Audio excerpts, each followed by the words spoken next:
Bien, sean todos bienvenidos a Ministerio 710. Estamos desde la ciudad de Pachuca, Hidalgo, México, y es un honor poder estar juntos en este tiempo que estamos encerrados, dicen que está atacando a los viejitos y a mí no me dejan salir de la casa, entonces pues tengo que estar aquí encerrado, pues voy a estar grabando y platicando con ustedes. Bien, vamos a estudiar, voy a poner las diapositivas que vamos a trabajar hoy. A ver, bien. Se llama No se ponen a pensar y hay una frase ahí, no te quedes, dice, no te quedes en las nubes, conecta tu cerebro. Y pues bueno, ustedes se darán cuenta ahorita de dónde estoy tomando prácticamente esto. Bien.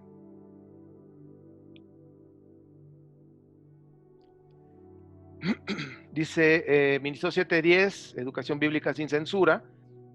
Nuestro centro de estudios e investigaciones bíblicas te llevará a otro nivel de lectura y comprensión de la Biblia hebrea, conocida como Antiguo Testamento, y también la Biblia cristiana, y tu fe se va a consolidar con la ayuda del Eterno y echará raíces profundas para honrar a Yahvé, el Rey del universo. Entonces es prácticamente lo que estamos buscando. Y como siempre lo hemos dicho, por favor, verifica siempre la información que nosotros compartimos, investígalo y al final vas a tomar tus propias conclusiones. Bien, a esta frase, no te quedes en las nubes, conecta tu cerebro. Si se dan cuenta, está la fe y está la razón. A veces nada más somos muy espirituales, somos somos muy espirituales o tomamos la Biblia muy literal o solamente literal. Entonces, la recomendación es de que puedas tú también conectar tu cerebro. El Eterno nos ha dado la capacidad de pensar, de razonar. Y pues bueno, conecta tu cerebro, no te quedes en la nube, no veas todo literal. Se vale pensar, se vale preguntar cuando estás leyendo las escrituras. Y cuando hay dudas, pues yo creo que tenemos la obligación de investigar, de no quedarnos ahí con las dudas. En Isaías, hoy lo que vamos a estar estudiando es Isaías, pero vamos a recordar algo. Isaías prácticamente está en tres partes, y está el proto, el deutero y el trito, o sea, proto Isaías, deutero Isaías y trito Isaías.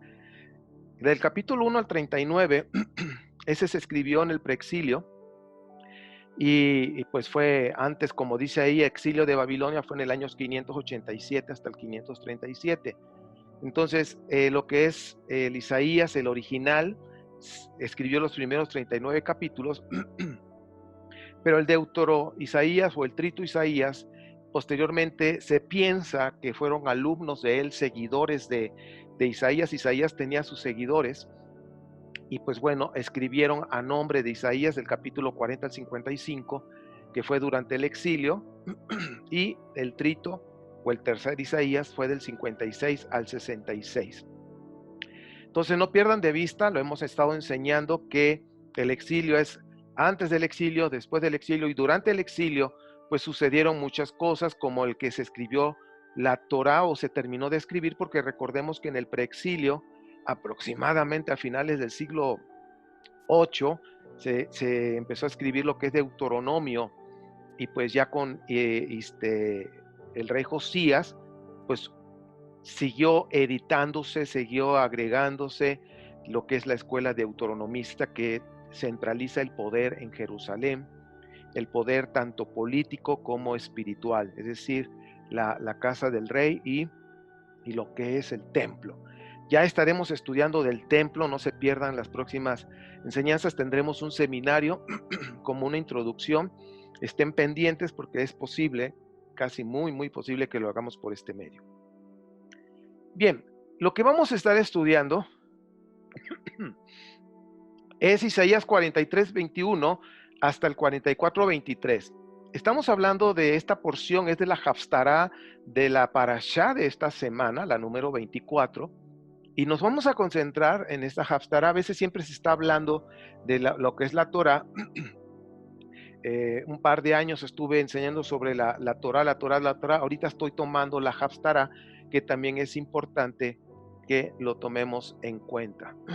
Bien, los puntos que vemos acá, y ahorita busquen sus Biblias, por favor, y los puntos que nos hablan esta porción es sobre los sacrificios, borrar iniquidades, las autoridades del templo. Ahí hay una situación importante que tomar en cuenta.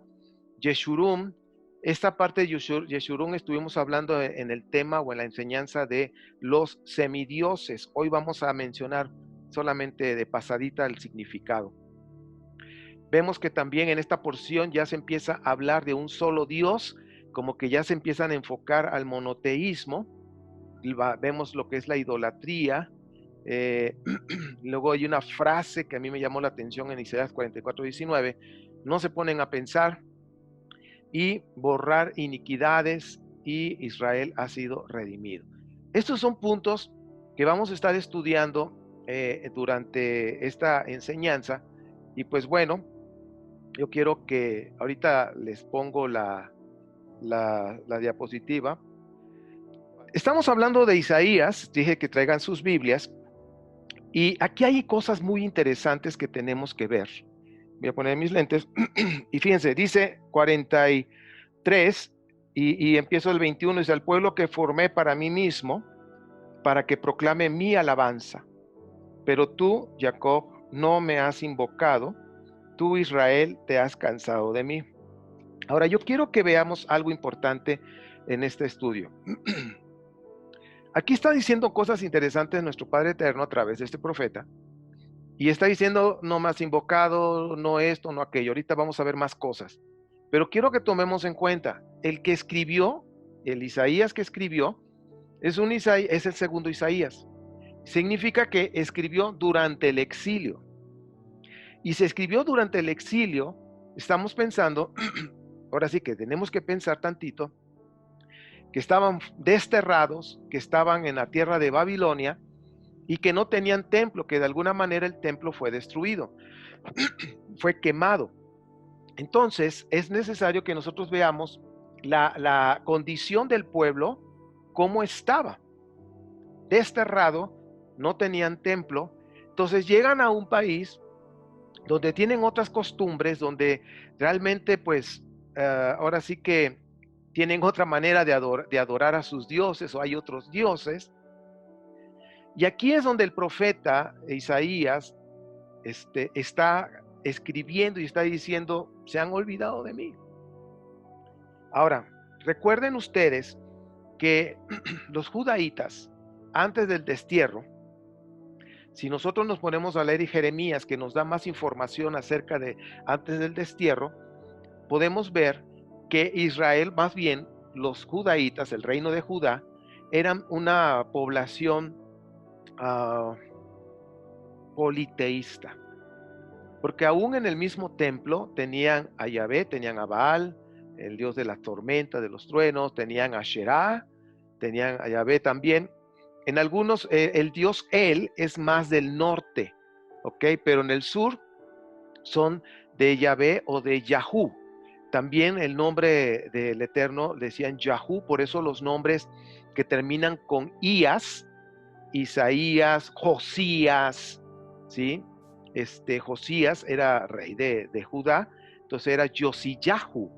Entonces terminaban con Yahu, el nombre de Dios, porque así se decía en aquellos tiempos. Entonces, el reino de Judá, los judaítas, son los que se fueron al exilio a Babilonia, y quiero decirte que ellos pues eran politeístas, o sea que brindaban a Dios sacrificios. Sin embargo, también lo hacían para otros dioses, entre ellos Asherá. Ahora, no olviden que en el templo, en el altar, pues había un árbol, y que ese árbol era Asherá, estaba tallado. Por eso es que cuando escribieron la Torá, escribieron ese ordenamiento: no pondrás un árbol en el altar, a un lado del altar, porque lo hacían. O sea, todo lo que ustedes ven en la Torá como una manera de prohibición, sobre todo en la parte levítica, que escribieron los sacerdotes, ya visualizando lo que iba a venir en el segundo templo, lo que ya iban a hacer, prohibieron lo que antes del exilio hacían. Entonces, ustedes tomen en cuenta eso. Todo lo que está en lo que es la Torá son prohibiciones que hacían antes del exilio. Vamos a seguir leyendo porque hay bastante que ver. Dice, pero tú, Jacob, versículo 22, no me has invocado, tú, Israel, te has cansado de mí. No me has traído el cordero de tus holocaustos, no me has honrado con tus sacrificios. No, dice, no te he abrumado exigiendo ofrendas de grano, ni te he agobiado reclamando incienso. Ahora, recuerden que los inciensos se ponían, había como unas torrecitas donde ponían sus inciensos y ponían uno alto y uno más bajo, uno para Yahvé y otro para Asherá. Recuerden que siempre estaba en el pre-exilio, siempre estaba con su esposa Asherá, ¿ok? Ya hemos visto esto y si alguien no lo ha visto, yo les invito a que repasen las enseñanzas del módulo 1, donde vimos bastante acerca de esto. Y dice, no me has comprado a caña aromática, ni me has saciado con el cebo de tus sacrificios. En cambio, tú me has abrumado con tus pecados y me has agobiado con tus iniquidades. Ahora, si se dan cuenta, en esta parte lo que estamos nosotros viendo es que no había sacrificios. Ahora ya les dije por qué. ¿Por qué no hay sacrificios? Porque no había templo, ¿ok? Porque estaban desterrados. Sin embargo, si nosotros nos damos cuenta en esta parte que estamos leyendo, dice, no me traes sacrificio, no me traes incienso, o sea, te has olvidado de mí, todo lo que hacías antes ya no lo haces. Bueno, estás desterrado. Dice, pero sí le has dado vuelo a la hilacha, como decimos en México, le has dado rienda suelta al pecado, a las iniquidades. Imagínate, llega un pueblo, los judaítas, llegan a una nación en donde pues era la idolatría, era algo pues común ahí. Entonces pues se fueron con todos esos dioses a adorar, a hacer todo lo que estaban viendo y pues de alguna manera estaba este reclamo, ¿ok?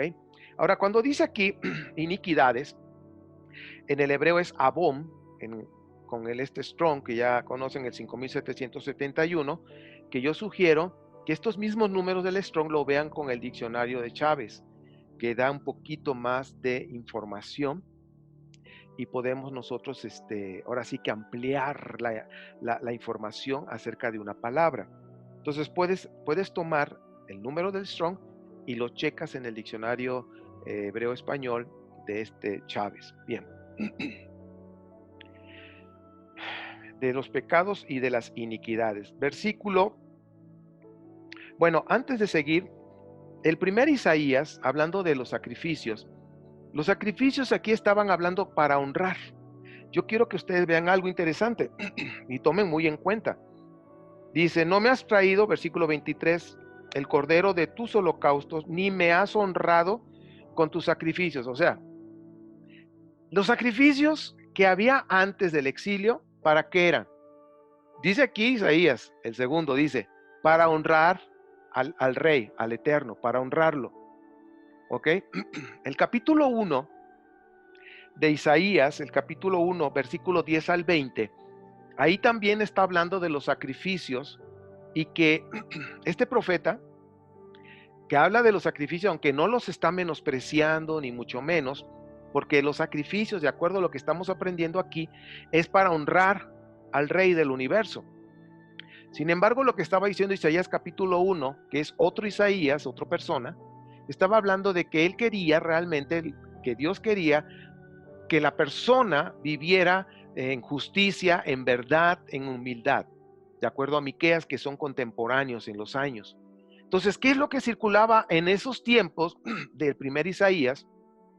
¿Cuál era el mensaje? O sea, el mensaje de los sacrificios era para honrar. No está hablando de una expiación, no está hablando de que estos sacrificios van a expiar, no, está hablando de honrar al rey. ¿Ok? Bien. Ahora, seguimos adelante avanzando. Si Dios dice, Dios quiere sacrificios, Isaías 1, 10 al 20, pues realmente los sacrificios son para honrar, pero lo que Dios quiere de ti y de mí es que tengamos una vida de justicia, de bondad, ahora sí que de amor, de benevolencia a nuestro prójimo, de amar al prójimo, no tan solo con palabras, sino con hechos, pero también tenemos el otro punto, que es ser humildes de corazón. Recuerden que el Eterno rechaza totalmente a los que son orgullosos. ¿Ok? Bien, seguimos, versículo 25. Yo soy el que por amor a mí mismo, ojo con esto, borra tus transgresiones y no se acuerda más de tus pecados. Ahora, fíjate, aquí ya estamos relacionando que los sacrificios era para honrar al rey. Y ahora dice aquí, yo soy el que borro tus iniquidades. Entonces, si el Eterno borra las iniquidades directamente, porque es el único que lo puede hacer, checa. Entonces, los sacrificios en este punto de lo que estamos hablando no es expiación. ¿Ok? Él borra las iniquidades y no hubo un sacrificio para hacerlo. Hazme recordar, presentémonos a juicio, plantea el argumento de tu inocencia. Tu primer antepasado pecó, tus voceros se rebelaron contra mí. Dice, por eso humillé a las autoridades del templo. Entregué a Jacob a la destrucción total, entregué a Israel al menosprecio. Entonces, humillé a las autoridades del templo. O sea, aquí ya hay una situación que está en contra de lo del templo. ¿Quiénes están en el templo? Los sacerdotes. Por favor, como decíamos, conectemos, no te quedes en la nube, conectemos nuestro cerebro. Hay partes en las escrituras donde hay sacerdotes, perdón, hay profetas que no están de acuerdo con el templo, porque en el templo se hacían cosas que iban un poquito más allá, había una corrupción, no tan solo en el segundo templo, sino en el primero también. En el primer templo vemos a sacerdotes, ojo, que adoraban al sol, al dios sol, que el sol es un dios, por decirlo así, entre comillas, que es el dios universal entre todas las culturas, en la cultura maya, azteca, allá en Perú los incas, y bueno, en todas las culturas de acá de América, en las culturas de Europa, en las culturas de todo el mundo, el sol era como una parte importante porque el sol pues te daba calor, te daba luz, hacía que germinaran las plantas, o sea, era una parte importante. Ahora, yo quiero decirte que en el primer templo, vamos a decir que el templo de Salomón, los sacerdotes que estaban ahí, muchos de ellos, la gran mayoría, adoraban al sol. Hay escrituras, ahorita no vamos a meternos en eso, pero hay escrituras donde ellos se dirigían al sol y se postraban, ¿ok? Entonces, aquí de alguna manera hay algún reclamo hacia el templo. ¿Por qué? O sea, no es el templo, el edificio. O sea, ¿quiénes eran partes del templo? Los sacerdotes. Los sacerdotes eran los que estaban llevando todo ahí, y ahí es donde había, ojo con lo que voy a decir, idolatría. Idolatría. Si te das cuenta, esta parte, este profeta Isaías, el segundo, está en contra de lo que se hacía en el templo, porque este profeta está ya, él es el que comienza a predicar, a enseñar o a hablar acerca de un Dios único, ¿ok? Sobre todo a partir del capítulo 45 de Isaías, de este segundo Isaías, en el capítulo 45, él empieza ya a hablar que Yahvé no es tan solo Dios de Israel, sino que es Dios de todo el mundo, o sea que ya se fue más allá de las fronteras, porque las escrituras nos muestran que Yahvé era solamente el Dios de Israel, así como los de Edom, los de, bueno, diferentes naciones, los filisteos, cada quien tenían sus propios dioses. Y según la tradición ugarítica, que es el hermano gemelo de Israel, había 70 dioses, entre ellos también semidioses, como vimos la enseñanza de semidioses. Pero bueno, vamos a seguir. ¿Ya están conectando todo lo que estamos leyendo? Y dice 44, pero ahora Jacob, mi siervo Israel, quien he escogido, escucha así. Dice, así dice Yahvé, el que te hizo, el que te formó en el seno materno y te brinda su ayuda. No temas, Jacob, siervo. Dice, Jesurum o Jesurum, a quien he escogido. También en la de semidioses hablábamos de Jesurum. Realmente, esta parte de Jesurum, el nombre de Jeshurún, se está hablando de un pueblo, como de una tribu, de un grupo de personas. Y así se le llamaban a los Yeshurún o Jesurún, pero lo correcto es Yeshurún. Ellos son los que se conocen como los justos o los justos seguidores del dios El. El dios El es más del norte, ¿ok? Por eso está en el norte, está Betel, Peniel y cosas así. Todos esos nombres. Y todos los nombres terminan en El, por eso el norte se llamaba Israel, que realmente el nombre, según los masoretas, según los puntos que pongas a las vocales o las vocales que pongas, es Yisrael o Yesharel. Y el Yesharel es los justos, habla de los justos. Pero bueno, seguimos. Cuando hablamos de Yesharel es el dios El es justo. Y pues también ahí en los semidioses hablamos acerca de esto, nada más lo estoy mencionando para que si no lo has visto, vayas a YouTube y está ahí los semidioses. Bien.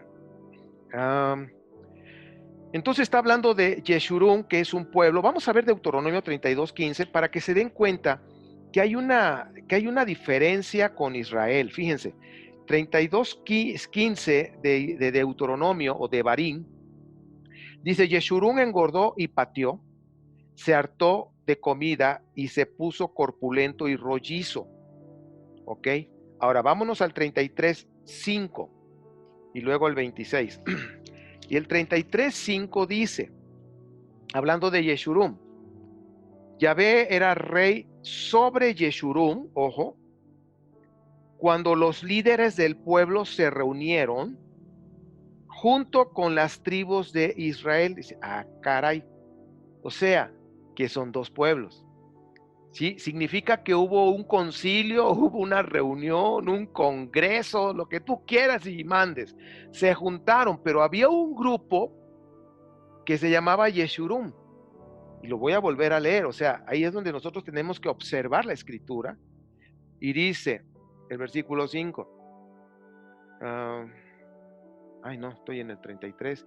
5 dice, Yahvé era el rey de Yeshurún cuando los líderes del pueblo se reunieron junto con las tribus de Israel. O sea, las tribus de Israel, de hecho en el módulo 2 ya vamos a entrar más a fondo acerca de las tribus de Yahvé, cómo son pues, realmente ya específicamente. Y aquí está hablando de las tribus de Israel y está hablando de un grupo que se llama Yeshurún, los justos, conocido como los justos, los Sadik, ¿ok? Yeshurún. Ahora, las tribus de Israel, muchas veces pensaban, pues eran los hebreos. Los hebreos y la tribu de Israel eran dos grupos diferentes. No eran lo mismo realmente, porque si nosotros vemos la información en 1 Samuel 14:21, nada más como un pequeño paréntesis, 1 Samuel 14:21, nos damos cuenta que Israel y los hebreos eran dos grupos diferentes totalmente. Fíjense, dice 14:21, voy a empezar del 20. Enseguida Saúl reunió a su ejército y a todos juntos se lanzaron a la batalla. Era tal la confusión, estoy en 1 Samuel 14:20. Era tal la confusión entre los filisteos que se mataban unos a otros. 21. Además, los hebreos, que hacían tiempo que se habían unido a los filisteos y que estaban con ellos en el campamento, se pasaron a las filas de los israelitas que estaban con Saúl y Jonathan. Ahora, aquí estamos viendo que los los hebreos, era otro grupo. Entonces, si te das cuenta, las escrituras nos están mostrando, están los Yeshurún y están las tribus de Israel, ¿sí? Pero no podemos decir que la tribu de Israel eran los hebreos, no. En aquellos tiempos, cuando decían los hebreos eran tremendos. Los hebreos eran vándalos, los hebreos eran unas personas no gratas, así a simple vista. Le huían, o sea, eran tremendos. Entonces, si alguno dice que es hebreo, pues nada más ponte a pensar lo que dice ahí, ¿no? Bueno, entonces no era lo mismo las tribus de Israel que los hebreos. Ya después se unieron los hebreos y se fusionaron junto con las tribus de Israel. De hecho, en las tribus de Israel, recordemos que la tribu de Israel nacieron en Canaán, de ahí salieron las tribus, ¿ok? Por eso hay más detalles acerca de esto. Por favor, no te pierdas las próximas enseñanzas en nuestro centro de estudios. Bien, entonces ya vimos esto de Yeshurun, quiénes son, y dijimos que es el 33.5, ahora el 33.26. 33.26 acerca de Yeshurun. Dice, no hay nadie como Dios de Yeshurun. Dice que para ayudarte cabalga en los cielos, entre las nubes, con toda su majestad. Entonces está hablando ahí de cabalgar, habla de majestad, del poderío, de esa omnipotencia, ¿ok? Pero está hablando de Yeshurun. En algunos dicen Israel, pero recuerden, Yeshurun son los justos, ¿sí? Son los justos. Recuerden que esa palabra de Yeshurun son los seguidores del Dios El, conocido como los justos, Yeshurun. Bien, ya que pudimos aquí un poquito distinguir y saber quiénes eran, entonces vamos a mostrarnos, a seguir adelante hasta el versículo 6, y ahí ahora vemos cómo el profeta ya entra, ya después de describir todo, ahora entra con un tema en el versículo 6 sobre un Dios nada más.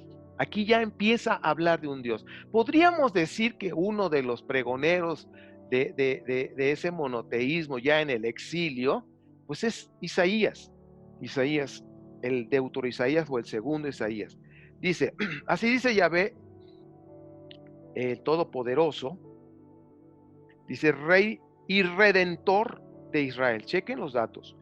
Yo soy el primero y el último, fuera de mí no hay otro Dios. Ahora, fíjense, chequen el dato aquí porque está diciendo, fuera de mí no hay otro Dios. No como en algún salmo que dice, dándole, ya ve, ¿quién como tú entre los dioses? Hay un salmo así. Entonces, ahí eso es enoteísmo, porque está diciendo, ¿quién como tú? O sea, tú eres el mejor, tú eres el más grande, el todopoderoso entre los dioses. O sea, ahí está dando a entender que hay otros dioses. Sin embargo, acá vamos a ver cómo lo maneja Isaías. Y estamos, dice, yo soy el primero y el último, fuera de mí no hay otro Dios. 7. ¿Quién es como yo? Que lo diga, que declare lo que ha ocurrido desde que establecí mi antiguo pueblo, que exponga ante mí lo que está por venir, que anuncie lo que va a suceder. No tiemblen ni se asusten. ¿Acaso no anuncié y profeticé hace tiempo? Ustedes son mis testigos. ¿Hay algún Dios fuera de mí? No, no hay otra roca. No, no conozco ninguna. Ahora, si te das cuenta, aquí ya estamos viendo definitivamente este profeta está diciendo, ya no hay otros dioses, ¿sí? Olvídate que hay más dios. No, no, hay uno nada más, uno. Ahora, yo quiero decirte algo y aprovechando estas palabras que dice el profeta, ahorita en medio de lo que está pasando del coronavirus, que no es nada fácil, ¿sí? Que lamentablemente muchas vidas se han perdido, pero sí debemos cuidarnos, debemos ser prudentes, por supuesto que sí, pero no entremos en pánico. Fíjense que aquí es donde se mide nuestra fe, nuestra confianza en el Eterno. Debemos ser prudentes, sí, pero debemos confiar. Él tiene nuestras vidas en sus manos. Checa el dato, lo voy a leer, por favor, y tómalo como un mensaje de nuestro Padre a nuestro corazón. Dice, versículo 8. Bueno, voy a empezar desde el 7. Dice, que declare, dice, ¿quién es como yo? Versículo 7, que lo diga, que declare lo que ha ocurrido desde que establecí a mi antiguo pueblo, que exponga ante mí lo que está por venir, que anuncie lo que va a suceder. Ahí me quedo. Fíjense que con esto que está pasando, ahorita mucha gente empiezan a profetizar y que los caballos y que andan galopeando y que no sé qué tanto y que ya el fin del mundo. ¿Y si es el fin del mundo? ¿Qué? Si estamos caminando bien con el Eterno, ¿qué te preocupa? Sin embargo, aquí ya empiezan a profetizar y a decir, mira, tranquilo. Dice acá el versículo 8. Esto es para nosotros hoy. Dice, ah, no tiemblen ni se asusten. ¿Acaso no lo anuncié y profeticé hace tiempo? Ustedes son mis testigos. ¿Hay algún Dios fuera de mí? No hay. Dice, no hay otra roca que yo conozca, no hay ninguna. Entonces, mis amados, no temblemos, no tengamos miedo. Hay tantos videos, hay tantas cosas que han dicho, que Estados Unidos, que China, que el Club Bilderberg, que hicieron esta enfermedad, que quieren matar a más gente, que no sé qué tanto, que no sé qué, y allá, y la gente anda y mandando mensajes. No te imaginas todo lo que me llega al inbox y al ¿cómo se llama? El chat verde, ¿cómo se llama? El WhatsApp, y y todos aterrados con sus tranquilos, tranquilos. Si va a pasar, tranquilos. Si no va a pasar, tranquilos. Así como me decían mis hermanos colombianos cuando yo fui allá y no salía mi maleta y daban vuelta, ya se habían ido todos y mi maleta no salía de ahí, de un hueco donde avientan las maletas. Digo, oye, no sale mi maleta. Usted tranquilo, usted tranquilo. Entonces yo lo mismo voy a decir, usted tranquilo, tranquilo, mi hermano. Si se acaba el mundo, pues ya, se acabó. Versículo del versículo 9 hasta el 18, pues me voy a ahorrar en leértelo, pero solamente qué es lo que está hablando. Idolatría. Y aquí el profeta se enfoca a la idolatría, a los que invierten su dinero, a los que hacen figuras, la madera, y queman carne ahí con esa madera y todo, y hacen sus figuras. Y de alguna manera el profeta pues como que se burla de todos ellos. Dice, voy a leer un poquito, versículo 9, los que fabrican ídolos no valen nada. Inútiles son sus obras más preciadas. Para su propia vergüenza, sus propios testigos no ven ni conocen. Quien modela un dios o funde un ídolo, dice, ¿quién modela un dios y funde un ídolo? Dice, que no le sirve para nada. Y aquí es donde entra también, mis amados, a veces las personas piensan que porque si se ponen ciertas cosas, filaterías, qué sé yo, como que ya la van a librar. Es lo mismo de idolatría, ¿sí? Piensan que con ponerse tantas cosas ya están agradando a Dios. Es lo mismo de idolatría, lo mismo al Eterno lo que quiere que le agrademos es nuestra manera de vivir a diario, ¿sí? Cómo somos con la esposa, con el esposo, con los hijos, con las demás personas, practicar justicia, bondad y ser humildes. Eso es lo que el Eterno quiere de ti, de mí. No que te pongas tantas cosas aquí y ya por eso ya la vas a librar. No. Es lo mismo que están haciendo los que hacen sus ídolos, ¿sí? La idolatría y la religiosidad van de la mano, van de la mano. Bien, ya entonces vemos que aquí hablan de que hacen ídolos, los martillan, y dice el versículo 15, al hombre le sirve de combustible y toma parte para calentarse, encender fuego, lo hornea el pan. Dice, pero también labra un dios y lo adora, hace un ídolo y se postra ante él. La mitad de la madera la quema en el fuego, sobre esa mitad prepara su comida, asa carne y se sacia. También se calienta y dice, ya voy entrando en calor mientras contemplo las llamas. Versículo 17, con el resto hace un dios, su ídolo, se postra ante él y lo adora, suplicante le dice, sálvame, pues tú eres mi Dios. Versículo 18, no saben nada, no entienden nada, sus ojos están velados y no ven, su mente está cerrada y no entienden. Ahora, antes de entrar al otro versículo que está calambre da, está hablando de los idólatras. Ahora, ¿qué hace un idólatra? Hace un ídolo, lo adora para esperar un beneficio. ¿Ok? Entonces dice, no piensan, no piensan. ¿Dónde has visto que un ídolo así te va a contestar o algo? Dice, no piensan. Y aquí es donde tenemos que ver la idolatría con la religiosidad. A veces las personas hacen las cosas por hacerlas y no saben ni por qué las hacen, ¿sí? Hablando de cualquier religión, ¿sí? Y la semana pasada preguntaba yo, ¿por qué crees lo que crees? ¿Ok?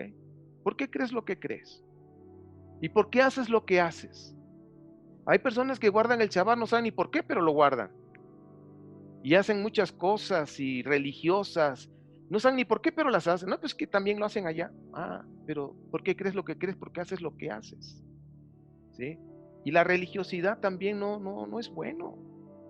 Miren, chequen lo que viene, porque hasta acá, a mí me dio calambre.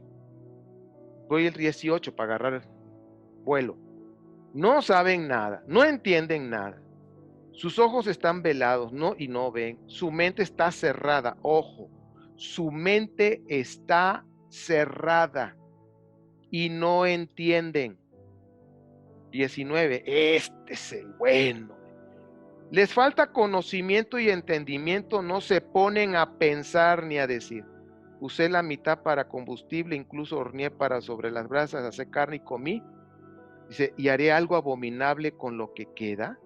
Me postraré ante un pedazo de madera. Checa el dato, está tremendo.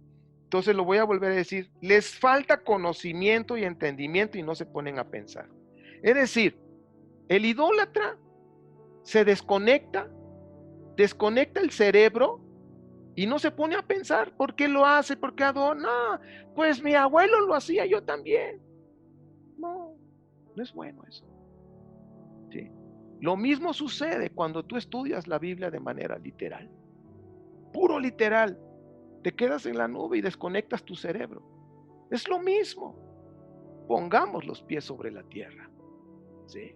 ¿Por qué crees lo que crees? ¿Por qué haces lo que haces? Debemos tener una fe bien arraigada, ¿sí? Bien firme, y venga lo que venga, no me va a mover. ¿Sí? Más en estos tiempos. Una de las cosas que yo he aprendido allá en Veracruz, yo soy jarocho veracruzano, las palmeras, venían los famosos nortes y de 120 kilómetros, 130 kilómetros por hora, y las doblaba, pero no se caían, no se arrancaban, porque tienen raíces profundas, mis queridos. Lo mismo sucede aquí. Si tú no tienes raíces profundas, cualquier cosa te puede tumbar. ¿En dónde tienes fundamentada tu fe? Entonces, por eso debemos conectar nuestro cerebro cuando leemos la Biblia. No te pongas de leerlo de manera literal nada más. Porque si tú lo lees de manera literal, pues estás como estas personas, ¿sí? Porque Isaías está diciendo, oye, ¿qué no te das cuenta? Estás adorando a un Dios que tú hiciste. O sea, conecta tu cerebro. Eso está diciendo. Por eso necesitamos conectar el cerebro, mis queridos. 21. Bien. Bueno, 20. Se alimentan de cenizas, se dejan engañar por su iluso corazón, no pueden salvarse a sí mismos ni decir, lo que tengo a mi diestra es una mentira. La idolatría, ¿te das cuenta? Ahora fíjense 21, esto está tremendísimo, muy rico también. Recuerda estas cosas, Jacob, porque tú eres mi siervo Israel. Yo te formé, tú eres mi siervo Israel. Yo no te olvidaré. Dice, he disipado tus transgresiones. En otra versión dice, he borrado tus transgresiones como el rocío y tus pecados como la bruma de la mañana. Vuelve a mí, que te he redimido. Ahora, si te das cuenta, estamos hablando del exilio de un profeta que está hablando de un Dios que borra pecados, que borra transgresiones, que está hablando de pecado que se llama Pesha, ¿sí? Que lo puede borrar Dios, y no está hablando de un sacrificio, ¿ok? Entonces, por eso es importante que nosotros leamos las escrituras y no te quedes en un punto. Aquí en la Biblia vas a encontrar profetas que se contradicen. Uno dice una cosa y el otro dice otra. Por eso nosotros tenemos que estar bien balanceados con los pies en la tierra, con el cerebro conectado. No nada más tu fe literal. No, usa tu cerebro también, como ahorita lo estamos viendo. Aquí nos está mostrando dice, yo soy el que borra tus pecados. ¿Ok? Yo borro tus pecados, pero Él está pidiendo algo más en nuestra manera de vivir. Ya lo hemos visto en este contexto desde el 43 que empezamos a leer. Bien, entonces yo soy el que borro el versículo 23 ya para ir terminando. Canten de alegría, cielos, que esto lo ha hecho Yahvé. Y dice, griten con fuerte voz, profundidades de la tierra, prorrumpan en canciones montañas y bosques con todos sus árboles, porque Yahvé ha redimido a Jacob, Dios ha manifestado su gloria en Israel. Entonces, aquí estamos hablando ya de una redención que ya se hizo. Por eso nosotros, cuando vemos las profecías y hablando de redenciones, podemos hacer como que una mezcla y acomodar. Debemos tener cuidado. Debemos ver contextos, como ahorita lo que acabamos de ver. ¿Quién escribió esta parte del segundo Isaías? Bueno, es un anónimo, no lo sabemos, ¿ok? Pero fue en el exilio. ¿Y qué había en el exilio? ¿Ok? ¿Cuál era el ambiente del exilio? Entonces, todo esto tenemos que tomar en cuenta. Ahora, cuando vemos al tercer Isaías, que empieza en el capítulo 56 hasta el 66, tú vas a darte cuenta el mensaje que está dando, ¿sí? Un mensaje más abierto a las naciones, ¿sí? Aquí en el capítulo 45 de Isaías vemos que ya Isaías está mostrando a un Dios que va más allá de las fronteras, sino que es un Dios para todas las naciones. Antes solamente era para Israel, luego es para todas las naciones. Ya llegamos al capítulo 56 y ahí el otro Isaías, el otro anónimo, que también pensamos que era un discípulo del Isaías principal, ahora también lo abre a todas las naciones el tener acceso a Dios, al templo. Ahí está involucrando el templo, que es la casa de oración que le llaman. Entonces, mis amados, creo yo que hasta este punto que estamos hablando, necesitamos ver lo que dice aquí la Haftarah y está hablando de los sacrificios, y aquí nos da una información importante, que aquí lo que menciona el profeta son sacrificios para honrar a Dios, ¿sí? Y aquí algo que me llama la atención, dice: yo soy el que borro tus transgresiones. Tenemos que pensar en eso, y yo quiero dejar esto en tu corazón. Caminemos cada día practicando realmente lo que Dios quiere, como dice Miqueas 6:8. ¿Qué es lo que quiere Dios de mí? ¿Qué es lo que Él quiere? Ahorita no vamos a hablar en estos tiempos, no hay templo. No hay templo. No hay sacrificios. Sí, pero los sacrificios aquí dice que también eran sacrificios para honrar a Dios, no tanto para expiación. Ok, entonces, ¿qué es lo que Dios quiere? Caminar en justicia, ser bondadosos con el prójimo, amar al prójimo y ser humildes de corazón. Si nosotros hacemos esto, estamos agradando a Dios. Si cometemos una falta, nos acercamos a Él, ¿sí? Y nosotros ahora hemos aprendido que Yeshua fue un maestro que nos enseñó a amar a Dios, ¿sí?, sobre todas las cosas. Y por eso seguimos esas enseñanzas que Él nos dejó, de amar a Dios sobre todas las cosas. ¿Qué fue lo que enseñó Yeshua? Justicia y bondad, y tener un corazón humilde. En eso se basó. Si tú lees sobre todo los 3 evangelios, porque el de Juan no podemos considerarlo así porque es un libro gnóstico, pero los de Marcos, Mateo y Lucas podemos pensar, ahí hay algo de historia. ¿Cuál fue el mensaje? Justicia y bondad, y tener un corazón humilde ante Dios. Mis amados, este es lo que nos está dejando la enseñanza. De nada sirve que hagas tantas cosas religiosas. Hay personas que practican muchas cosas religiosas que ya en su momento las podremos hablar, pero yo lo que quiero dejar una vez más en nuestro corazón lo que la Escritura dice: honremos, honremos, honremos. Decía, sacrificios que honran al Eterno. ¿Cuál es nuestro sacrificio?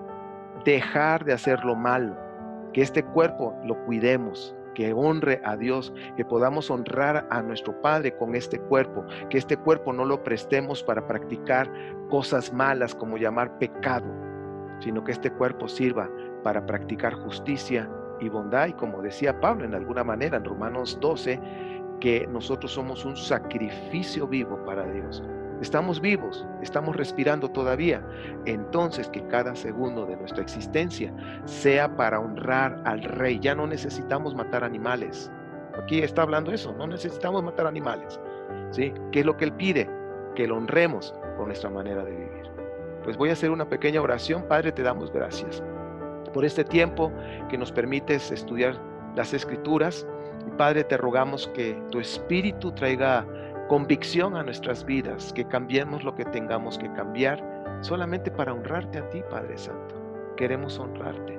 Padre, gracias por este tiempo que estamos pasando juntos. Estamos en un tiempo difícil de virus, pero te rogamos que nos guardes a todos nuestros hermanos. Te rogamos por Israel, que han estado atacando los de Gaza, echaron misiles en estos días. Entonces, Padre, guarda a nuestros hermanos allá en Israel. Bendecimos a Israel, tu pueblo amado. Y gracias por este tiempo. En el nombre de nuestro bendito Maestro, por sus méritos, por Yeshua. Amén. Bien. En este sistema que tenemos de estudio, de una educación bíblica a fondo, respetamos todos los credos religiosos, no estamos hablando de religión ni nada por el estilo, simplemente estamos aprendiendo a entender las escrituras. Te invitamos a que seas parte de este grupo de Discipulado M710. Escríbeme a mi correo ernestoard@gmail.com. Nos vemos. Shalom.